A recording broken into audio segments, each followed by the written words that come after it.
사람은 이 땅에 살면서 천상의 삶을 누리고 싶어 합니다.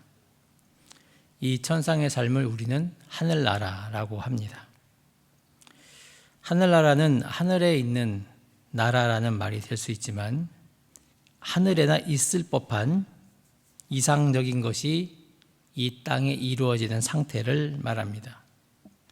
영어로 이야기하면 Kingdom of Heaven입니다. 킹덤에서 이 덤은 우리말로 땅, 영토 이렇게 번역되기에 구체적인 지명으로 받아들일 수 있지만 어떤 구체적인 지역을 말하는 것이 아닙니다. 영어 덤에는요, 뭐뭐한 상태라는 뜻도 있습니다. 그래서 Kingdom of Heaven은 즉 하늘나라는 하나님의 뜻이 하늘의 간절한 염원이 이루어지는 상태를 뜻합니다.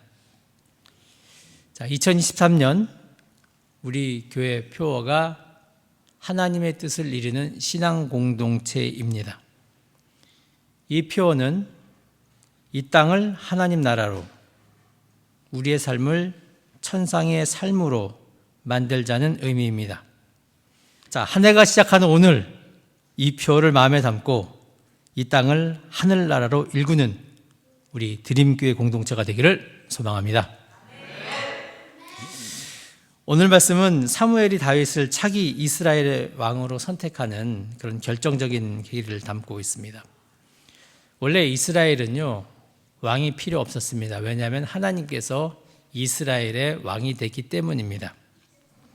하지만 이 사무엘 때에 블레셋과 전투가 빈번하고요, 블레셋 군사력이 막강했습니다. 이스라엘 백성은 블레셋이 왜 저렇게 강해졌나라고 여러 가지 원인을 찾던 중에 원인 중에 하나로 왕을 생각했습니다.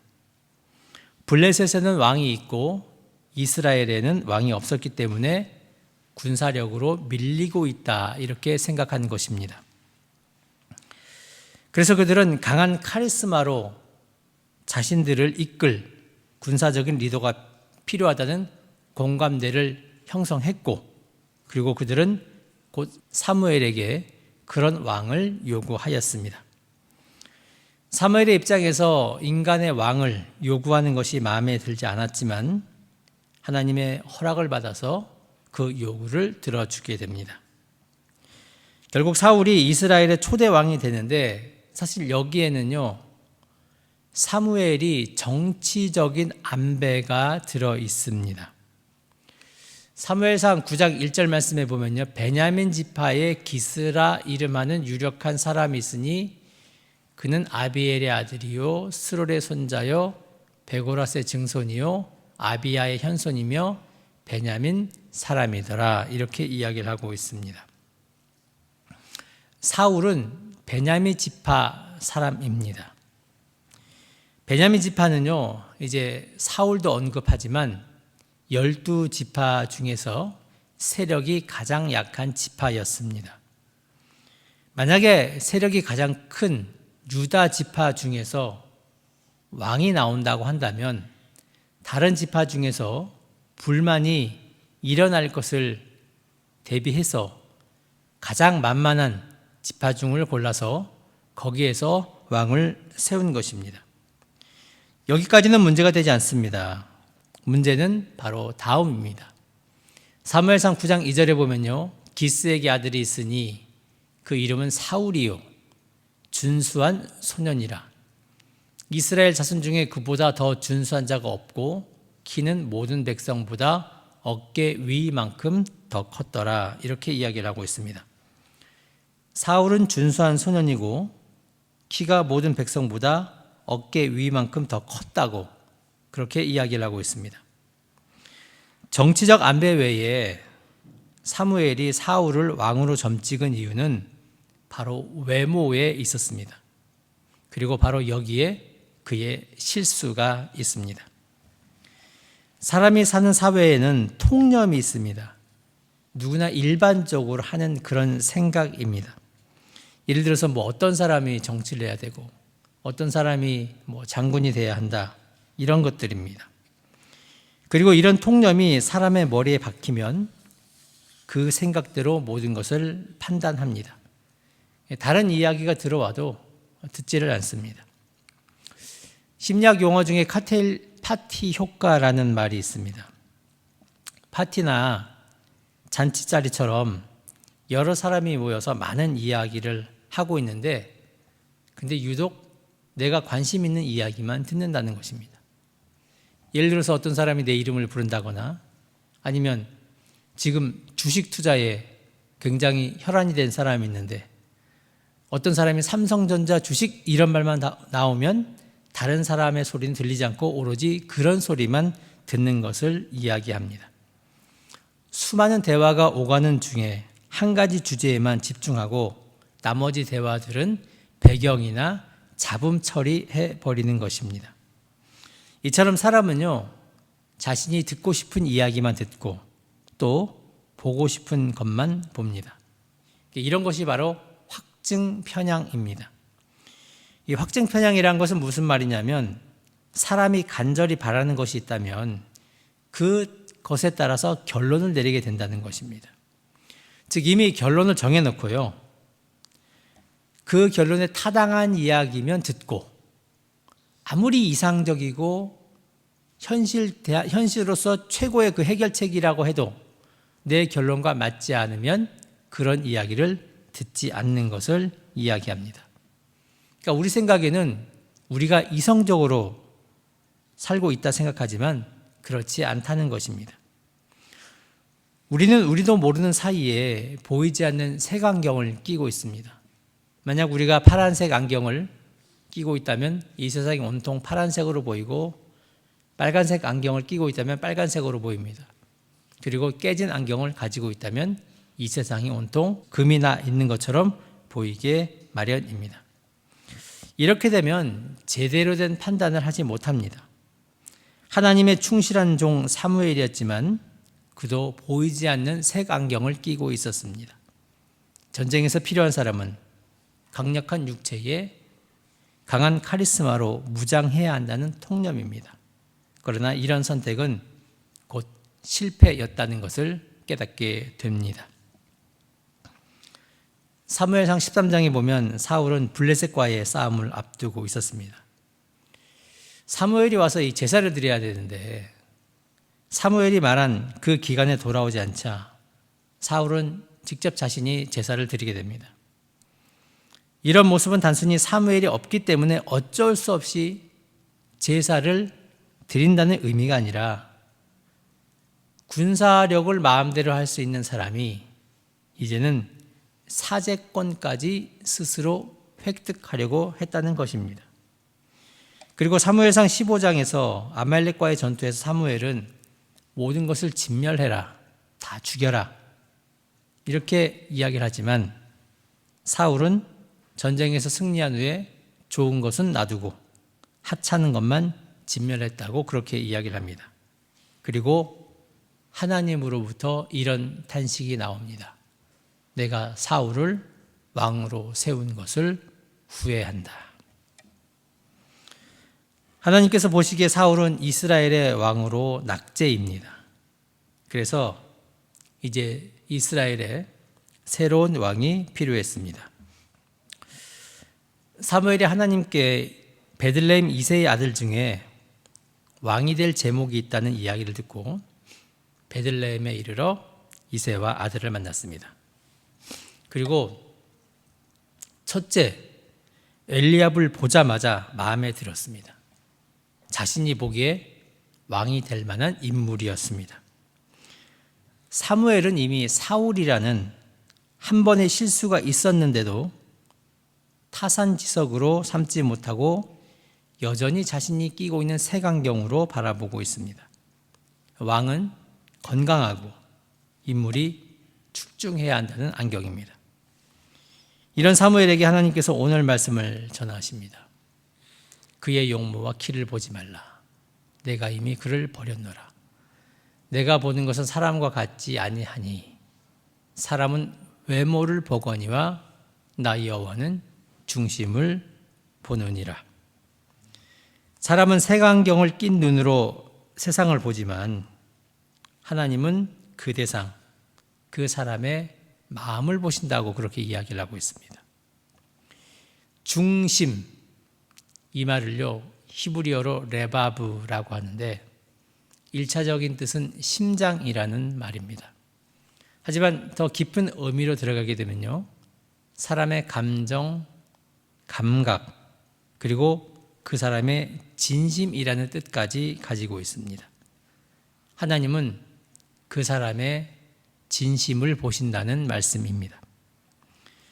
사람은 외모를 보거니와 하나님은 중심을 보신다. 이 말씀을 모르는 분은 없습니다. 비단 성경 말씀만이 아니라 우리 역시 사람을 볼 때 외모만 중요한 것이 아니라 그 사람의 그 됨됨이, 진심, 심성이 중요하다는 것을 너무나 잘 알고 있습니다. 하지만 우리의 모습을 보면요, 이와 정반대로 살아가고 있다는 것을 알 수 있습니다. 악기를 전문으로 연주하는 사람들이 그 레슨한 학생들에게 하는 말이 있다고 해요. 뭐냐면 악기를 잘 연주하는 것은 50점이라고 해요. 근데 이 50점을 뛰어넘는 게 있다고 합니다. 그건 뭐냐? 노래를 잘하는 것인데 노래를 잘하면 70점이라고 합니다. 근데 노래도 못하고 악기를 못해도 모든 것을 커버할 수 있는 단 하나가 있다고 합니다. 그게 바로 비주얼, 외모입니다. 사람은 됨됨이가 중요하다고 여기지만 보기 좋은 떡을 더 좋아하는 법입니다. 신앙에서도 마찬가지입니다. 그래도 여러분은 그렇지 않습니다. 여러분은 그렇지 않습니다. 자, 새로운 지역에 정착한 사람들이 교회를 찾을 때 제일 먼저 교회 사이즈를 보게 되어 있습니다. 가능하면 작은 교회는 피하고 규모 있는 교회로 정착하려고 합니다. 그 교회가 어떤 교회인지 살피지 않고 큰 교회면 좋고 편하다라고 생각합니다. 그리고 그런 교회 목사님이 더 영적으로나 실력으로 뛰어난 목사님이라고 생각합니다. 여러분, 과연 이런 모습이 중심을 보는 모습일까요? 사람은 외모를 보지만 하나님은 중심을 본다고 하면 우리 신앙인 역시 그런 모습을 띠고 살아야 하는데 실상으로는 외모를 더 보면서 따라가고 있는 그런 모습이라는 것입니다. 교회가 아무리 크고 화려한다고 해도 그 중심이 제대로 되어 있지 않으면 하나님의 쓰임을 받지 못합니다. 소금이 제 구실을 못하면 밖에 버려져 사람에게 밟히는 것과 똑같습니다. 이 세상에 수많은 교회가 있습니다. 수많은 교회 중에서 하나님께서 원하시는 바로 그 교회, 어떤 교회일까요? 중심이 바로 선 교회입니다. 저는 이 세상에 교회가 많은 것을 볼 때 그 중심이 바로 서지 못한 교회는 언제든지 하나님께서 그 촛대를 들어 옮길 수 있다는 생각을 합니다. 처음에는 중심이 바로 서 있어서 하나님께 들어 썼지만 그러나 중심을 잃어버렸을 때 하나님은 촛대를 얼마든지 다른 교회로 옮길 수 있다는 것입니다. 요한계시록 2장에 나오는 에베소 교회는 겉으로 보기엔 충실한 교회였지만 실상은 첫사랑을 잃어버렸습니다. 에베소 교회에 큰 경고의 말씀이 울려 퍼집니다. 요한계시록 2장 5절에 보면 하나님께서 촛대를 옮기겠다 이렇게 말씀하십니다. 이 말씀은 우리 눈에 교회로 보일지 모르지만 주님이 보실 때는 교회로 인정하지 않겠다는 말씀입니다. 오늘 말씀과 비슷한 말이 잠언 16장 2절에 나오는데 사람의 행위가 자기 보기에는 모두 깨끗하여도 여호와는 심령을 감찰하시느니라 이렇게 이야기를 하고 있습니다. 이뿐만이 아니라 시편 139편 13절부터 16절에 보면 이렇게 이야기하고 옵니다. 주께서 내 내장을 지으시며 나의 모태에서 나를 만드셨나이다.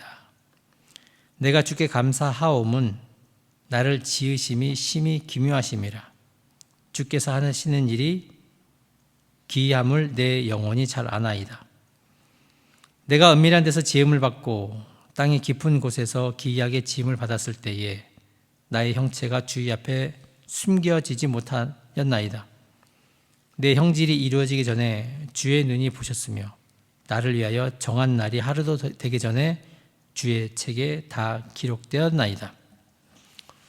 우리가 태어나기 전부터 우리를 아는 것 이상으로 하나님은 우리 마음속에 있는 진심을 아십니다. 그분은 우리가 생각하는 것, 우리의 마음 깊은 곳에 은밀한 것까지 아십니다. 여러분, 이것을 우리가 진리로 받아들인다고 한다면요, 우리에게 많은 도움이 됩니다. 먼저는 하나님 앞에서 어떤 것도 위조할 수 없습니다. 우리가 겉으로는 얼마든지 선한 사람인 척 할 수 있습니다. 그리고 사람을 속일 수도 있습니다. 그러나 하나님께서는 우리를 지으셨고 또 우리의 중심을 꿰뚫어 보십니다. 우리는 하나님 앞에서 위장할 수 없고 가짜를 만들어낼 수 없습니다. 다른 하나는 하나님을 두려워하고 올바르게 살 수 있다는 이유가 주어집니다. 하나님은 우리의 진심을 판단하십니다. 그래서 우리가 할 일은 하나님을 두려워하고 말씀대로 올바르게 생활하는 법을 배우는 것입니다. 아들들이 다 마음에 들지 않자 사무엘은 이새에게 묻습니다. 다른 아들이 있습니까? 이새는 말합니다. 아직 막내가 있습니다. 그가 들판에서 양을 치고 있는데 데려올까요? 사무엘은 그를 데려오라고 합니다. 그리고 그가 바로 다윗입니다. 다윗은 순결하고 즉흥적이고 진실하고 매 순간이 처음 시작이며 긍정적인 어린아이와 같은 성정을 지닌 사람이었습니다. 참, 이것을 보면 신약에서 어린아이와 같지 아니하면 천국에 들어갈 수 없다는 그 말씀과 연결되고 있다는 것을 우리가 볼 수 있습니다. 하나님께서 원하시는 사람, 어떤 사람이 천국에 들어갈 수 있을까라고 할 때에 마음이 맑은 사람, 진심이 통하는 사람, 하나님은 바로 그런 자를 선택하십니다. 하지만 진심은 꺼내 보일 수 있는 것이 아니기 때문에, 그리고 얼마든지 다른 사람을 속일 수 있다고 생각하기에 사람은 진심에 크게 관심을 두지 않고 또 진심을 사소한 것으로 간주해 버립니다. 사람은요, 큰 거를 좋아해요. 그래서 세계 최대의 교회 이런 얘기를 많이 듣지 않습니까? 이 나라에서 제일 큰 건물, 이런 이야기는 자주 듣지만 세계 최소라는 말은 거의 하지 않습니다. 특히나 우리 조국 대한민국에 보면 국토가 작기에 그런지 모르겠지만 큰 것을 선호하는 경향이 있습니다. 이미 나라 이름에도 대한민국, 대자가 들어갔지 않습니까? 그리고 강남대로, 한강대교 이런 게 있습니다. 그 이외에도 대강당, 대운동장, 대청마루, 얼마든지 대자가 들어가 있고요. 심지어 예배도 주일 낮에 드리는 예배는 대예배라고 합니다. 이런 우리의 큰 것을 집착하는 마음가짐과 달리 성경은 작은 것을, 우리가 놓치기 쉬운 사소한 것에 집중하라고 그렇게 이야기를 합니다. 왜냐하면 작은 일에 큰 자가 바로 큰 일을 맡을 수 있기 때문입니다. 수신제가 치국평천하라는 말처럼 천하를 다스리기 위해서는요, 자신을 돌아보는 것이 우선입니다. 우리가 작은 것을 소중히 여길 때 큰 것도 소유할 수 있는 법입니다. 예수님의 천국 비유를 보면 보이지 않는 사소한 것, 우리 마음속에 숨겨져 있지만 진실된 마음을 품고 그 진실을 자기 삶에서 차근차근 실천하려는 그런 사람이 바로 천국을 사는 사람이라고 말한 이야기가 등장합니다.